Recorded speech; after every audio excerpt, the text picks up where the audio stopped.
정치적 참견 시점, 오늘도 정치팀 박영회 기자 나와 있습니다. 첫 번째 소식 보겠습니다. 네. 황교안의 경고, 비박 부글부글인데 지금 한국당 내에서 도로 친박당 이런 말들이 나오고 있으니까 황교안 대표가 오늘 작심하고 좀 강한 경고 발언을 했어요. 네, 황교안 대표 오늘 당 공식회의에서 약간 작심한 듯 경고성 발언을 내놨습니다. 일단 발언부터 직접 들어보시죠. 네. 제 머릿속에는 친박, 비박 존재하지 않습니다. 저는 인사를 비롯한 어떤 의사결정에도 결코 계파를 기준으로 삼고 있지 않습니다. 대책 없이 지도부를 흔들고 당을 분열시키는 행위를 한다면 당을 망치는 계파적 발상과 이기적 정치 행위에 대해서는 때가 되면 반드시 그 책임을 물을 것입니다. 반드시 신상하고 필벌할 것입니다.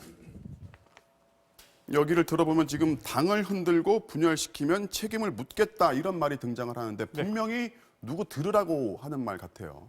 네, 아무래도 당내 비박계를 겨냥했다는 그 분석이 많습니다. 네. 극우만 바라보면서 도로 친박당으로 쪼그라들었다. 변화하지 않는 보수는 수구다. 이 비박계에서는 최근까지도 이렇게 당 대표와 당 지도부를 공개적으로 비판을 해왔습니다. 네. 아무래도 선거를 앞두고 벌을 주겠다고 하면은 이건 공천과 관련된 얘기일 텐데요. 그러니까 황교안 대표가 계속 이렇게 당을 흔들면 공천에 불이익을 주겠다 이렇게 경고했다는 해석이 나옵니다. 네. 하지만 비박계 의원들 오늘 MBC와의 통화에서 우리공화당과 연계하고 극우 쪽으로 하려는 움직임이 더 큰 문제 아니냐. 개혁을 얘기하는 목소리에는 벌을 주고 친묵에게는 상 주겠다는 뜻이냐 이렇게 강하게 반발을 했습니다. 황교안 대표는 작심하고 경고를 내놨다지만 이 작심 경고만으로 이 당내 계파 갈등이 봉합되기는 어려워 보입니다. 네, 다음 소식 보겠습니다.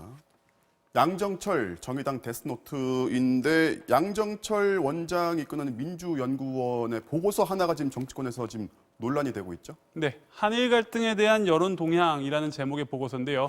원칙적인 대응을 선호하는 여론에 비춰볼 때 총선에 대한 영향이 긍정적일 것이다. 네. 그러니까 다른 문제도 아닌 일본 문제를 선거에 긍정적이다 이렇게 분석을 했다. 선거의 유불리를 따졌다면서 정치권에서 비난이 이어졌는데요. 네.